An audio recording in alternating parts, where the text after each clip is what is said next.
Captain Hyunwoo Park wiped the sweat from his forehead as he stared at the massive alien warship floating in the docking bay. The ship was bigger than 3 city blocks put together. Its dark metal surface was covered with scratches and burn, marks from countless battles. This was the World Render, the most feared ship in the Vorthak fleet. Now it was just scrap metal waiting to be torn apart. 3 years had passed since Earth surrendered to the Galactic Coalition. The aliens did not destroy human cities or kill millions of people. Instead, they did something worse. They made humans into workers, servants, and cleaners for their vast empire. Every human with skills was sent to work in alien factories, shipyards, and mining stations across the galaxy. Hyunwoo had been a captain in the Korean Navy before the surrender. He commanded destroyers that protected merchant ships in the Pacific Ocean. Now he wore dirty coveralls and carried a plasma cutter instead of giving orders on a bridge. The aliens found it amusing to put former military officers in charge of garbage disposal and shipbreaking. "Another gift from our generous masters," said Dr. Yoon-ji Kim as she walked up beside him. She was a small woman with short black hair and intelligent eyes that never seemed to rest. Before the war, she had been working on fusion reactor designs that could have changed the world. Now she spent her days figuring out how to safely remove alien power cores without blowing up the space station. The docking bay was filled with the sound of metal being cut and heavy machinery moving pieces of ships around. Hundreds of humans worked in teams, each group responsible for different parts of the breaking process. Some removed weapons systems, others took out engines, and a few specialized teams handled the dangerous job of removing quantum computers and navigation systems. "Look at the size of those plasma cannons," whispered Commander Tae-min Lee as he joined them. He was tall and thin with gray hair that made him look older than his 45 years. Before the surrender, he had been one of Earth's best military strategists. Now he coordinated waste disposal schedules and made sure the broken ship parts were sorted correctly. The 3 of them watched as Chief Mechanic Bo-ra Choi directed a team of workers who were cutting into the ship's outer hull. She was the best mechanic any of them had ever seen. She could fix anything with the right tools and enough time. More importantly, she could make things work that were never designed to work together. "The Vorthak commander is coming this way," Yoon-ji said quietly. A tall alien creature walked toward them across the docking bay floor. The Vorthak looked like a cross between a lizard and an insect, with 4 arms and skin that changed color depending on their mood. This one's skin was a deep purple, which meant it was feeling superior and slightly amused. "Human workers," the alien said in perfect English, though its voice sounded like metal scraping against stone. "You should feel honored. This ship destroyed 17 human colonies before your planet surrendered. Now you get to take it apart piece by piece." Hyunwoo forced himself to bow politely. "We are grateful for the work, Commander Zethkar." The alien's skin shifted to a brighter purple. "This ship is over 800 years old. It has been in more battles than your entire species has fought. Its weapons could turn a moon into dust. Its engines could push it faster than light for months without stopping. Its shields could protect it from a star going supernova." The alien walked closer to the ship and ran one of its clawed hands along the hull. "But now it is old and we have better ships, so we give it to you humans to break apart. Try not to cut yourselves on the sharp edges." After the alien left, the 4 humans stood in silence for several minutes. Around them, other workers continued their jobs, but Hyunwoo could see the anger in their faces. Every human in the docking bay had heard what the alien said. They had all been reminded once again that they were nothing more than janitors cleaning up after their masters. "We need to talk," Hyunwoo said quietly. "All of us. Tonight." That evening, the 4 friends met in Hyunwoo's small quarters. The room was barely big enough for one person, with a narrow bed, a small desk, and a tiny bathroom. Like all human quarters on the station, it had no windows and no decorations. The aliens believed that humans did not need comfort or beauty in their lives. "I have been thinking about something for months," Hyunwoo said as soon as the door was closed. "We are some of the smartest people from Earth. We know ships, weapons, engines, and technology. We are wasting our skills breaking apart alien ships when we could be building something." Unji leaned forward in her chair. Building what? We do not have access to manufacturing equipment. We do not have raw materials. We do not even have a place to work without the aliens watching us. We have something better, Hyunwoo replied. We have access to the most advanced technology in the galaxy. Every day we take apart ships that are hundreds of years ahead of anything humans ever built. We touch their weapons, their engines, their computers. Taemin shook his head. The aliens watch everything we do. Every piece of metal, every component, every scrap is counted and cataloged. They know exactly what goes into the recycling processors. Do they? Bora asked with a smile. I have been keeping track of what we process versus what the manifests say we should process. There are always differences. Ships get damaged in battle. Components get destroyed. Sometimes things just disappear. She pulled out a small device that looked like a combination of human and alien technology. I built this scanner from parts that were supposed to be recycled. It can detect quantum signatures, energy patterns, and structural weak points. The aliens do not even know it exists. Hyunwoo felt his heart beat faster. What are you saying? I am saying that we could take things, small things at first, components that are already listed as damaged or missing. The aliens would never know. Yoonji stood up and began pacing around the small room. Even if we could steal components, what would we do with them? We cannot build a ship in secret. Where would we hide it? How would we power it? I know a place, Taemin said slowly. My waste disposal routes take me to 17 different asteroid mining stations in this system. Most of them are automated now. The aliens shut down the ones that were not profitable and left them empty. He pulled out a data pad and showed them a map of the star system. This one here, mining station Kappa 7, has been abandoned for 2 years. It still has power, atmosphere, and manufacturing equipment. The aliens ignore it because it is listed as depleted and worthless. Bora's eyes lit up. A place to work without being watched. Power for tools and equipment. And it is far enough from the main shipping lanes that nobody would notice ships coming and going. But what would we build? Yoonji asked. A small ship? A fighter? Even if we could steal enough components, we could never build anything powerful enough to matter. Hyunwoo walked over to the small window in his quarters and looked out at the world render floating in the docking bay. Who says we have to build something small? The others followed his gaze and saw the massive alien warship. In the station's artificial lighting, it looked like a sleeping giant. You cannot be serious, Taemin whispered. Why not? We are going to take that ship apart anyway. The aliens expect us to cut it into small pieces and feed those pieces into recycling processors. But what if some of those pieces went missing? What if entire sections disappeared? Yoonji sat down heavily in her chair. You are talking about stealing a dreadnought, the most powerful type of warship in the galaxy. I am talking about taking back what was stolen from us, Hyunwoo replied. Our freedom, our dignity, our future. Bora was studying the scanner readings from the world render. The ship is actually in better condition than the aliens think. Most of the damage is superficial. The main engines are intact. The quantum computers are functional. Even some of the weapon systems could be repaired. It would take months, Taemin said. Maybe years. We would need dozens of people, maybe hundreds.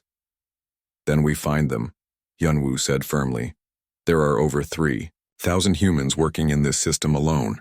Every one of them was chosen because they have skills the aliens need. Engineers, technicians, pilots, soldiers. They are all here. Unji was quiet for a long time, thinking. Finally, she looked up at her friends. If we do this, there is no going back. The aliens will hunt us across the galaxy. They will never stop trying to kill us. They are already killing us, Bora said softly. Maybe not with weapons, but they are killing who we are. Every day we work for them, we become a little less human. Hyunwoo nodded. 3 years ago, the aliens told us we could live if we served them. They promised us food, shelter, and safety if we gave up our freedom. But what kind of life is this? He gestured around the tiny room. We live in boxes. We work jobs that waste our talents. We follow orders from creatures who see us as barely intelligent animals. This is not living. This is just existing. Taimin stood up and walked to the door. For a moment, Hyunwoo thought he was going to leave and report them to the alien authorities. Instead, he turned around with a grim smile on his face. I spent 20 years developing strategies to defend Earth. I always wondered what I would do if we lost, now I know. He looked at each of his friends. When do we start? Over the next few weeks, the 4 conspirators began their work carefully. Bo-Ra used her position as Chie. 6 months had passed since the World Render arrived at Kepler Station for dismantling. To the alien supervisors, the work was proceeding exactly as planned. The massive dreadnought was being systematically broken down, its components sorted and processed for recycling. The manifests showed steady progress, with thousands of tons of materials being fed into the station's processing facilities every day.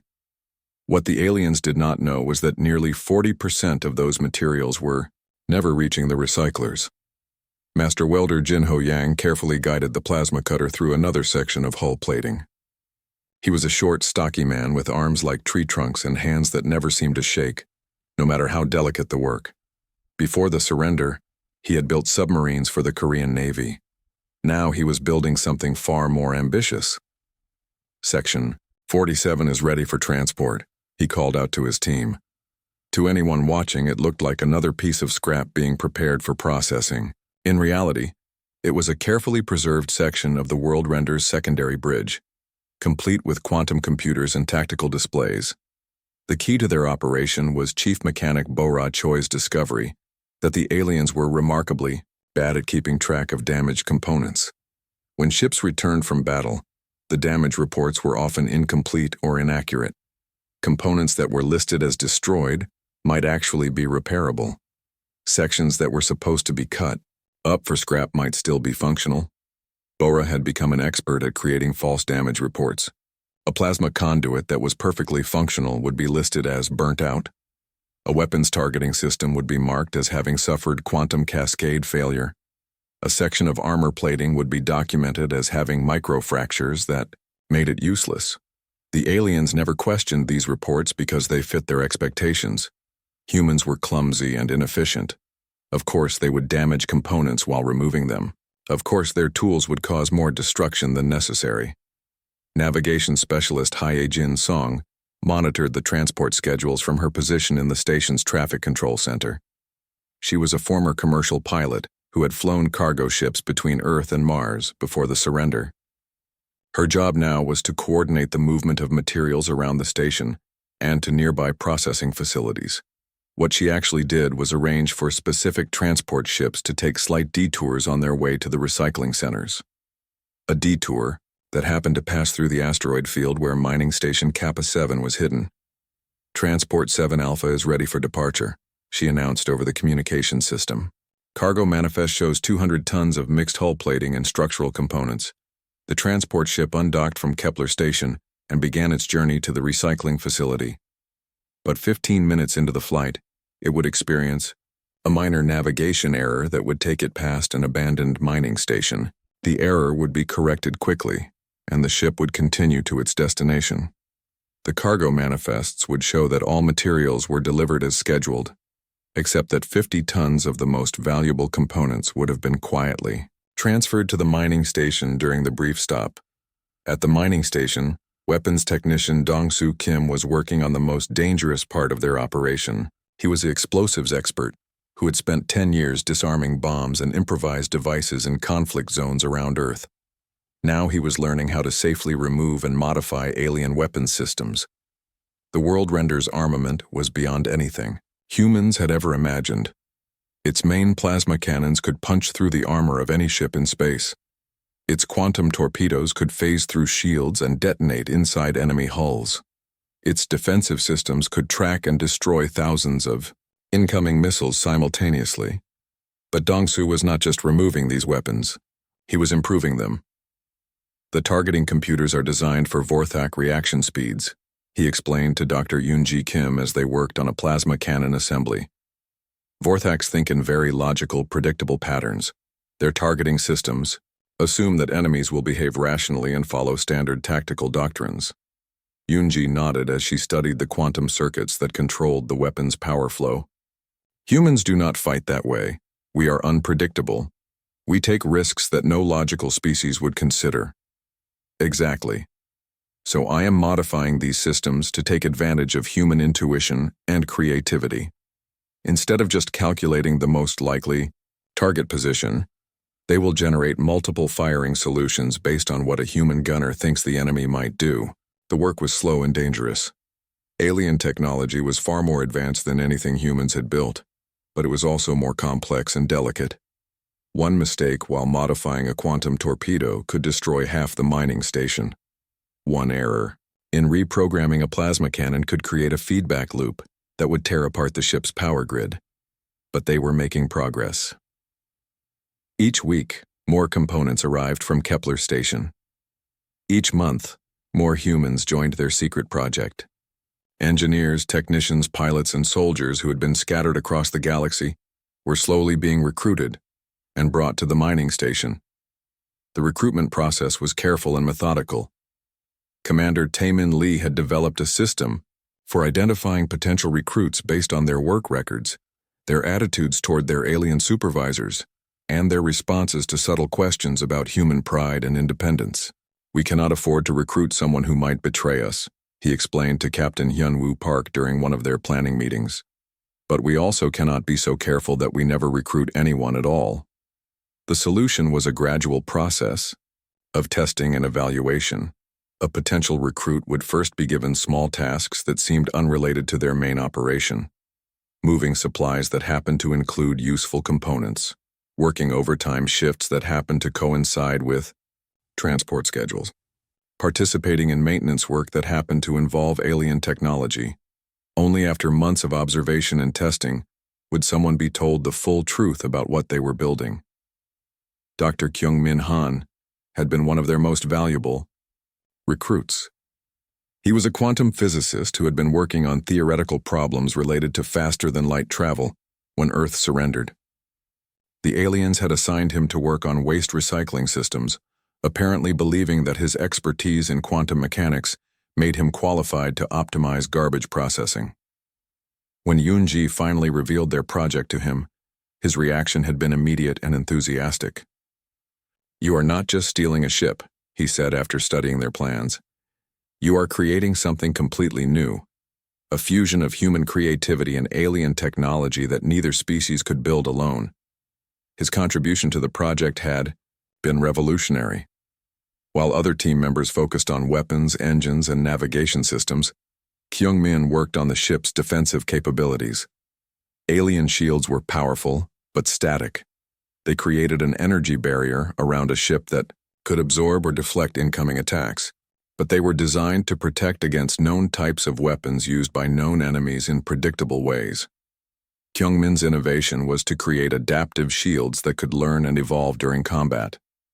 Instead of simply absorbing energy from incoming attacks, the shield system would analyze each attack and modify its defensive characteristics to become more resistant to similar attacks in the future. "Think of it as evolution in real time," he explained. Each attack makes the ship stronger and more resistant to future attacks of the same type. The system required enormous amounts of computing power, which was why it had never been attempted before. But the World Render's quantum computers, enhanced with human neural interfaces, could handle the calculations. Lieutenant So-Young Park was responsible for integrating all the various weapon systems into a coherent whole. She was a former artillery officer who had spent years coordinating complex fire missions involving multiple units and weapon types. Her job now was to ensure that their rebuilt ship could use all its weapons effectively without the different systems interfering with each other. "The original Vorthak design is very compartmentalized," she explained to Jin Ho Yang as they worked on the ship's fire control systems. "Each weapon system operates independently. They do not coordinate with each other or share targeting data." "That seems inefficient," Jin Ho replied. "It is, but it is also safer. If one weapon system is damaged or captured by an enemy, it cannot compromise the others." So-Young paused in her work and looked around at the massive construction project surrounding them. We are going to change that. Our weapons will be completely integrated. They will share data, coordinate attacks, and support each other. What if the enemy captures one of our systems? So Young smiled grimly. Then they will discover that human weapon systems are designed to self-destruct rather than be captured. Engineer Jae-won Yoon was working on what might be the most important part of their project, the propulsion system. The World Render's original engines were powerful enough to push the massive ship at incredible speeds, but Jae-won was not satisfied with incredible. He wanted impossible. The Vorthak engines use a standard quantum field manipulation system, he explained to Captain Park. They create a bubble of altered space-time around the ship that allows it to move faster than light. It is very efficient and very reliable. But, Park prompted, the mining station had been transformed into something that would have amazed and terrified anyone who could see it. What had once been a simple asteroid processing facility now housed the most ambitious construction project in human history. The World Render was being reborn as something entirely new. Dr. Kyung-min Han stood before a wall of quantum displays, watching streams of data flow across multiple screens. The adaptive shield system was running its first full-scale tests, and the results were beyond his wildest hopes. Each simulated attack was analyzed, processed, and used to strengthen the defensive matrix. The system was learning faster than he had ever imagined possible. "Run attack pattern 17 again," he called out to his assistant, a young engineer named Mi-sun who had been recruited from a communications relay station 3 months earlier.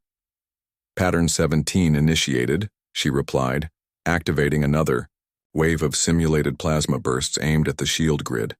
The energy barriers around their test section flickered and shifted, changing color and intensity as they adapted to the incoming fire. What had started as a standard Vorthak defensive system was evolving into something completely different. The shields were not just absorbing the attacks anymore. They were learning to redirect them, reflect them, and even store their energy for later use. "Incredible," whispered Lieutenant So-Young Park as she watched the test from her position at the weapons control station. "The shields are actually getting stronger with each attack." "That is the idea," Han replied with satisfaction. "But this is just the beginning. Wait until you see what happens when we integrate this with the weapons systems."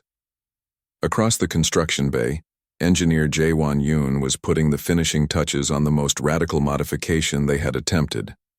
The World Render's propulsion system had been completely rebuilt, using a combination of Vorthak quantum field generators and human engineering principles that no alien had ever considered. "Engines are ready for initial testing," he announced over the communications system. "All personnel should secure themselves and prepare for spatial distortion effects."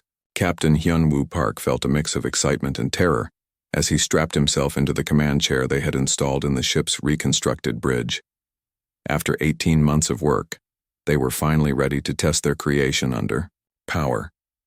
The ship they had built was both familiar and alien. The basic structure was still recognizably Vorthak, with the sleek lines and predatory curves of a dreadnought designed for war. But the modifications were visible everywhere.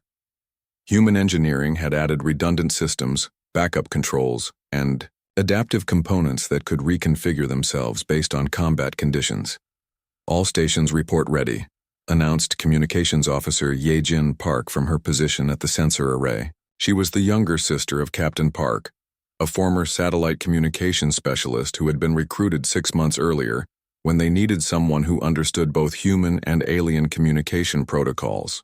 "Navigation systems online," reported Hyejin Song from the pilot station.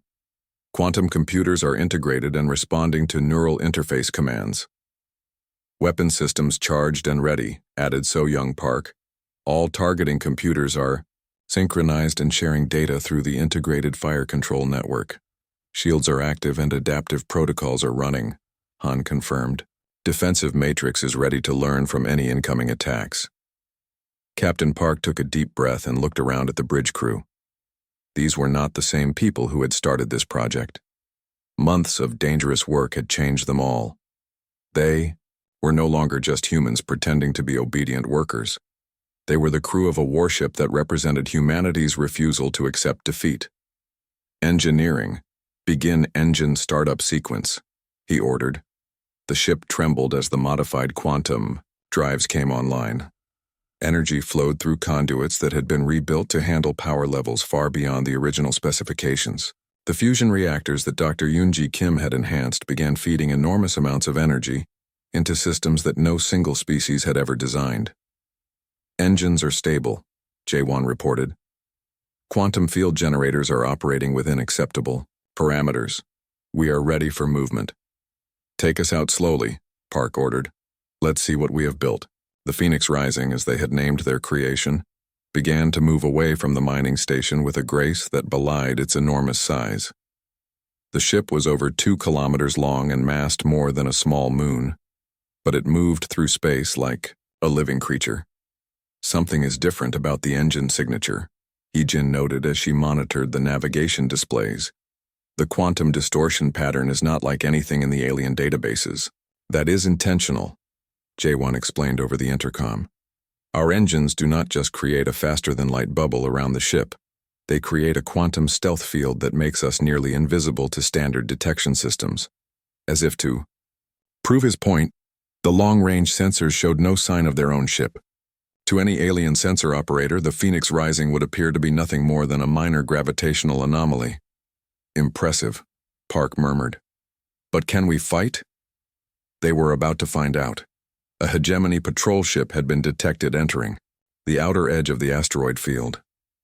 It was a routine security sweep, the kind that happened every few weeks to check for smugglers or pirates.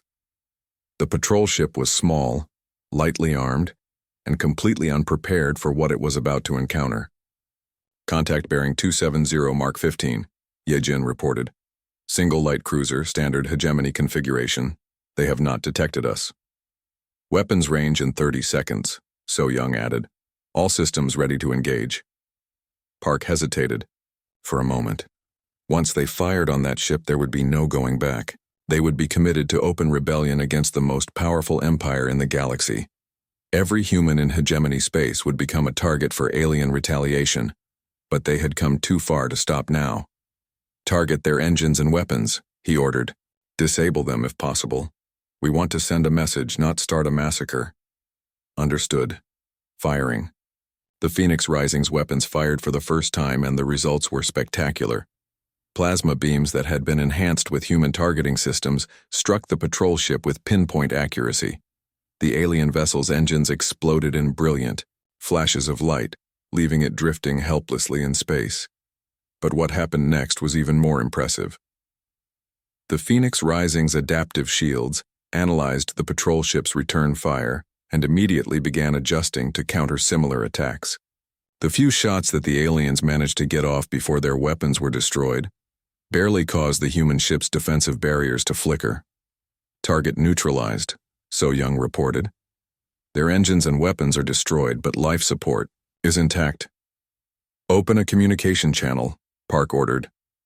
The main display showed the bridge of the alien patrol ship. The Vorthak captain was staring at his instruments with an expression of complete confusion. His skin had turned a pale yellow color that indicated shock and disbelief. This is Captain Park of the human vessel Phoenix Rising, Park announced. Your ship has been disabled but not destroyed. You and your crew are free to send a distress signal and await rescue. The alien captain's skin shifted to a deep red that indicated anger and fear. Impossible. Humans do not have warships. Humans are workers and servants. Not anymore, Park replied. Tell your superiors that humanity is no longer willing to serve. Tell them that we have taken their own technology and made it better. Tell them that the Phoenix Rising is just the beginning.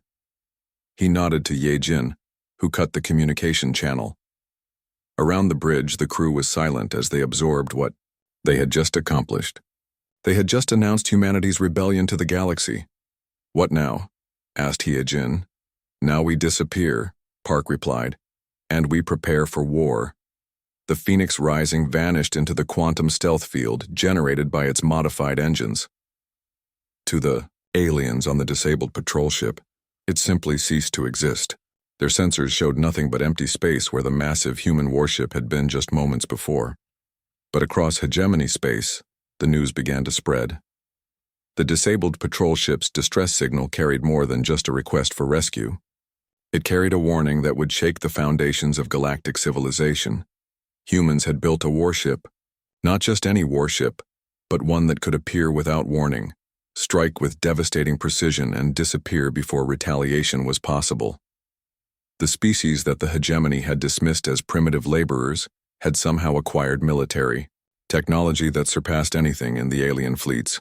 Admiral Sujin Kang received the news while reviewing production reports at a mining facility in the Tau Ceti system.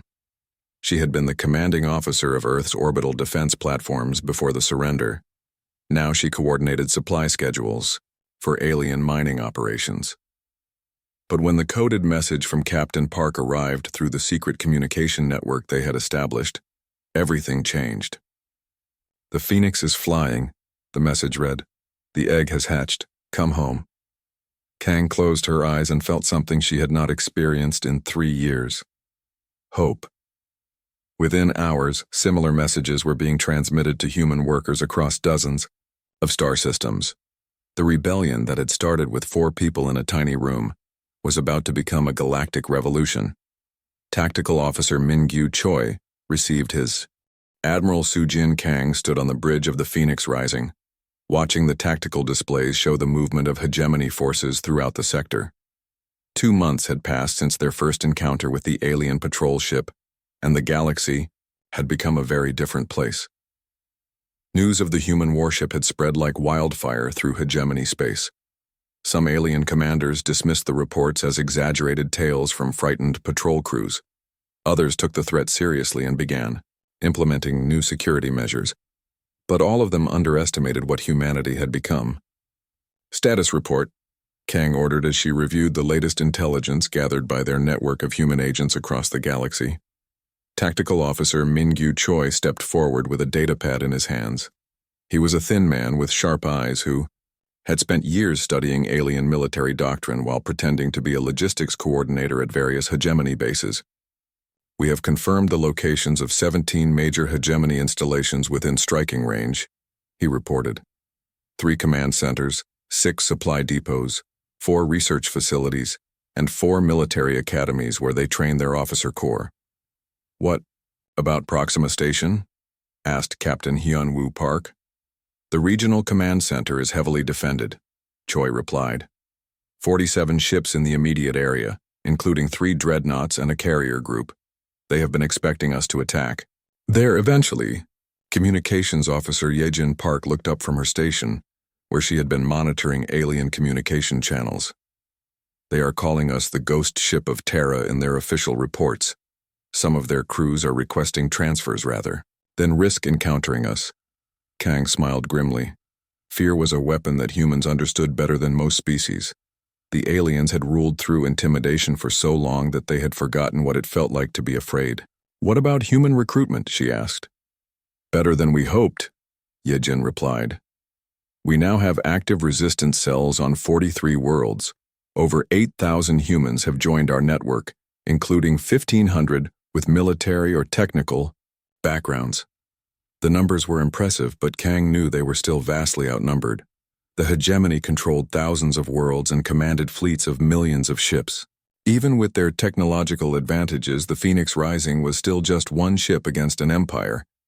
But one ship could make a difference if it struck at the right target in the right way. "Show me the tactical analysis of Proxima Station," she ordered. The main display changed to show a detailed map of the hegemony's regional command center. Proxima Station was a massive facility built around an artificial moon, with docking bays for hundreds of ships and manufacturing facilities that supplied military forces across dozens of star systems. More importantly, it was where the hegemony coordinated the administration of human-occupied worlds. The commanders who decided where humans would work, what they would eat, and how they would live all operated from offices deep inside the station. "The station's defenses are formidable," Choi explained, as he highlighted various weapon emplacements and shield generators on the display. "But they are designed to protect against conventional attacks by known enemies using standard tactics." "We are not a conventional enemy," Park observed. "Exactly. The Phoenix Rising's adaptive systems and quantum stealth capabilities allow us to approach in ways that their defenses are not designed to counter." Kang studied the tactical information carefully. Proxima Station had never been successfully attacked in its 300-year history. It was considered impregnable by military strategists throughout the galaxy, which was exactly why they needed to destroy it. "What about civilian casualties?" she asked. "The station has a population of approximately 2 million, Choi replied. "Most are military personnel, but there are also about 300,000 civilian workers and their families, including 40,000 humans," Yejin added quietly. The bridge fell silent as everyone absorbed that information. They were planning to attack a facility that contained more humans than had joined their entire resistance movement. "Can we evacuate them?" asked Dr. Yoonji Kim. "Not without revealing our plans to the aliens," Choi replied. "And even if we could, where would we take them? We do not have ships to transport 40,000 people, and we do not have a place to hide them." Kang closed her eyes and thought about the impossible choices that war always demanded. Those 40,000 humans on Proxima Station were slaves, working for the same empire that had conquered their homeworld and destroyed their freedom. But they were also innocent people who had never chosen to be part of this conflict. "What if we gave them a choice?" she said finally. "What do you mean?" Park asked. "What if we contacted the human workers on Proxima Station and told them what we are planning? Give them the opportunity to sabotage the station's defenses from the inside. Turn them from potential casualties into active participants in their own liberation." Yejin looked up from her communication station with excitement in her eyes. "I can establish contact through the resistance network. It would take time to reach everyone, but it could work." "How much time?" Kang asked. 3 days to make initial contact. Maybe a week to coordinate a station-wide action." "Do it," Kang ordered, "but maintain operational security. If the aliens discover what we are planning, they will evacuate the Biker station, and we will lose our opportunity." Over the next week, the Phoenix Rising remained hidden in the outer reaches of the Proxima system, while Yejin worked to establish contact with human workers throughout the massive station. The Resistance network had grown sophisticated enough to reach people in even the most secure facilities. The response was overwhelming. When humans learned that the legendary ghost ship of Terra was planning to attack Proxima Station, they volunteered in numbers that surprised even the Resistance leadership. Chief Mechanic Bora Choi coordinated the technical aspects of the internal sabotage operation. Human workers throughout the station began making subtle modifications to critical systems. Power conduits were rerouted. Shield generators were fitted with hidden overload circuits. Weapon targeting computers were programmed with subtle errors that would only activate during combat. Captain Da-un Lim, who had been working as a maintenance supervisor in the station's residential sections, organized teams to disable life support systems in military areas while protecting civilian populations. She was a former Special Forces officer who had trained for exactly this type of operation before the surrender. "We can reduce the station's defensive capabilities by approximately 60%, she reported through encrypted communications. "But we need to coordinate the sabotage with your attack. If we act too early, they will discover what we have done and repair the damage." "Understood," Kang replied. "We will begin our approach in 48 hours. Initiate sabotage protocols when you detect our quantum signature." The Phoenix Rising began its final approach to Proxima Station using a route that no alien strategist would have considered possible. Instead of approaching from open space, the ship moved through the system's asteroid belt, using the natural obstacles to mask its approach. Jae-won Yoon's modified engines allowed them to move through the asteroid field at speeds that should have been impossible. The ship slipped between massive rocks and through clouds of debris with the grace of a dancer, its quantum stealth field making it invisible to the station's long-range sensors. 2 hours to contact, reported navigation specialist Hee Jin Song. "No sign that they have detected us."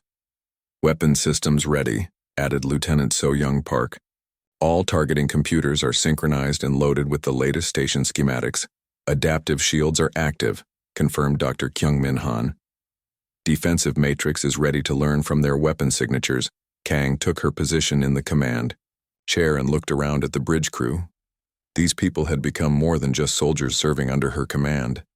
They had become a family united by their shared determination to free humanity from alien domination. "All stations, prepare for combat," she ordered. The Phoenix Rising dropped out of quantum stealth at point-blank range from Proxima Station. The massive human warship simply materialized less than 50 kilometers from the station's outer docking bays, close enough that the aliens could see the modifications and improvements that human engineering had made to their stolen technology. "This is Admiral Kang of the human vessel Phoenix Rising," she announced on all communication frequencies. "Proxima Station, you are ordered to surrender immediately and release all human prisoners." The response was immediate and predictable. Every weapon on the station opened fire simultaneously, filling space with plasma beams, quantum torpedoes, and particle streams that would have destroyed any conventional warship, but the Phoenix Rising was not a conventional warship. The adaptive shields absorbed the incoming fire and immediately began analyzing the weapon signatures. Within seconds, the defensive matrix had identified the optimal countermeasures for each type of attack. More importantly, the internal sabotage began at the exact moment the station's weapons fired. Throughout Proxima Station, carefully prepared, modifications activated simultaneously. Shield generators overloaded. Power conduits rerouted energy away from weapons. Targeting computers began feeding incorrect data to fire control systems. Station's defensive capability. The message reached Admiral Sujin Kang while the Phoenix Rising was hidden in the shadow of a dead moon at the edge of the Sol system. Earth hung in the distance like a blue marble, still beautiful despite 3 years of alien occupation. But Kang's attention was focused on the datapad in her hands and the intelligence report that would change everything. "The Hegemony High Council has voted unanimously," Communications Officer Yejin Park reported from her station. "They are deploying the Void Fang." A chill ran through the bridge as the crew absorbed this information. Everyone knew about the Void Fang. It was the Hegemony's ultimate weapon, a planet killer that had been used to destroy entire civilizations that refused to surrender. The ship was over 5 kilometers long and carried enough firepower to turn a world into molten rock. "How long until it arrives?" asked Captain Hyunwoo Park. 6 days, Yejin replied. "They are bringing it from the Galactic core along with a fleet of 1,000 ships, the largest armada the Hegemony has ever assembled." "Captain."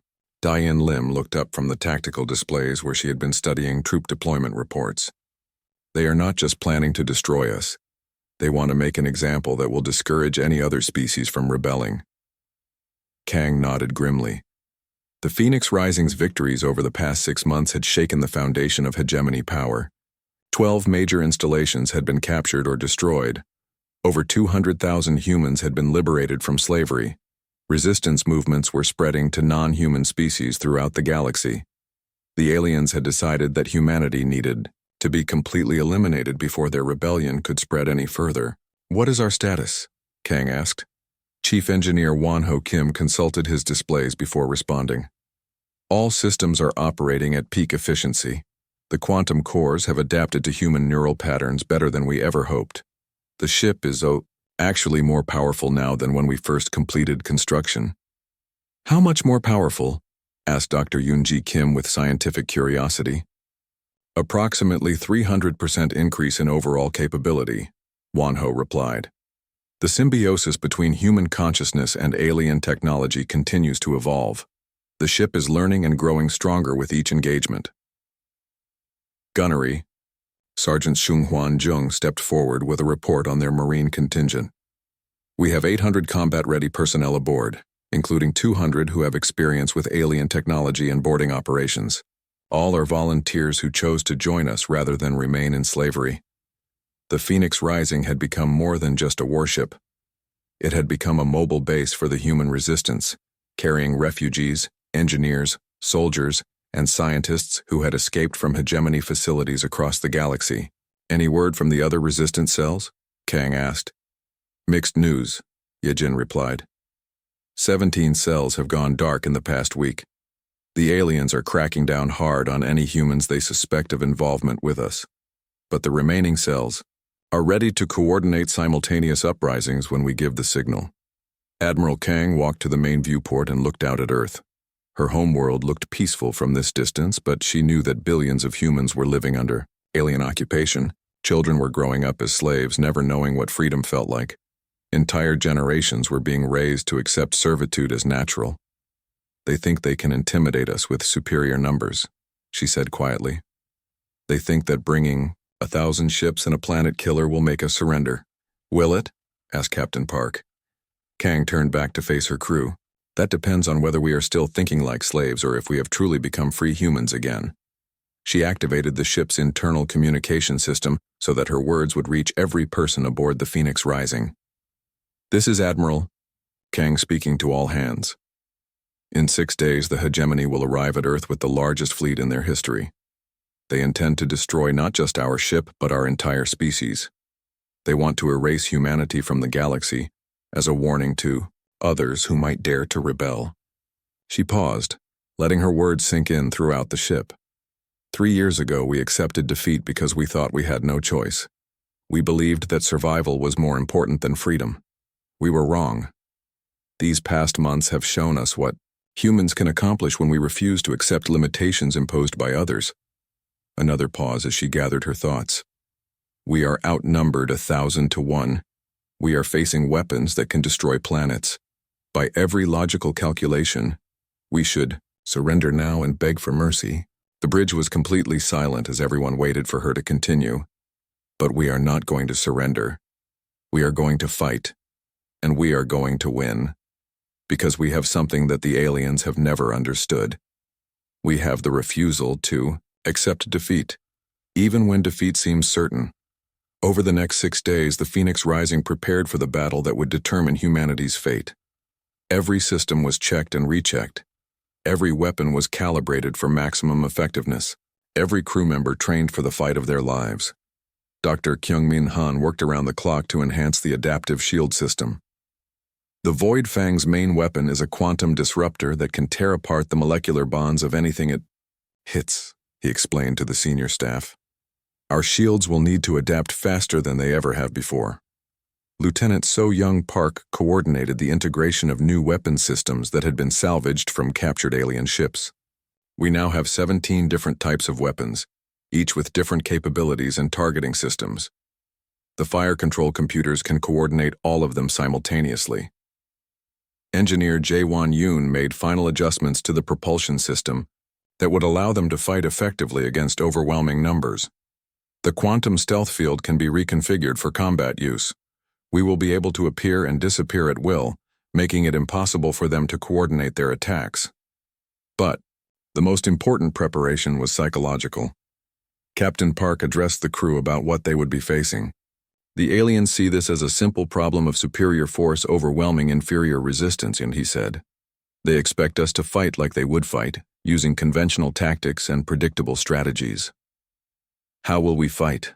Asked a young engineer, named Hai-jun. Like humans, Park replied with a smile. Unpredictably, creatively, with absolute determination and complete disregard for what should be possible. When the hegemony fleet arrived at the edge of the Sol system, it was a sight that would have terrified any conventional enemy. 1,000 ships arranged in perfect formation, moving with the precision of a military parade. At the center of the formation was the Void Fang, a massive wedge of black metal that seemed to absorb light. The fleet's commander was Supreme Admiral Yothmak, a Vorthak who had never lost a battle in 400 years of service. He had personally overseen the destruction of 17 rebellious civilizations and considered the elimination of humanity to be a routine matter. Deploy the fleet in standard siege formation, he ordered as his ships took positions around Earth. Prepare the Void Fang's primary weapon. We will demonstrate to the humans what happens to species that forget their place. But as the alien fleet moved into position, they discovered that their enemy was not hiding on Earth as expected. Contact bearing 090 Mark 12, reported the Void Fang sensor operator. Single ship, unknown configuration. The Phoenix Rising had positioned itself between the alien fleet and Earth, alone against impossible odds. To the aliens, it looked like suicide. One ship, no matter how advanced, could not possibly stand against 1,000. This is Supreme Admiral Yothmak of the Hegemony Fleet, came the transmission from the Void Fang. Human vessel, you are ordered to surrender immediately. Your species will be granted quick deaths if you comply. This is Admiral Kang of the Phoenix Rising, came the reply. We reject your terms. Humanity will never surrender to slavers and tyrants. Then you have chosen extinction, Yothmak replied. All ships, open fire. The space around Earth erupted in violence as 1,000 alien warships fired simultaneously. The combined firepower was enough to sterilize a continent, all focused on a single human ship. But the Phoenix Rising did not die. The adaptive shields absorbed the massive attack and immediately began analyzing the weapon signatures of every ship in the alien fleet. Within seconds, the defensive matrix had developed countermeasures for every type of weapon being used against them. More importantly, the ship had anticipated this moment.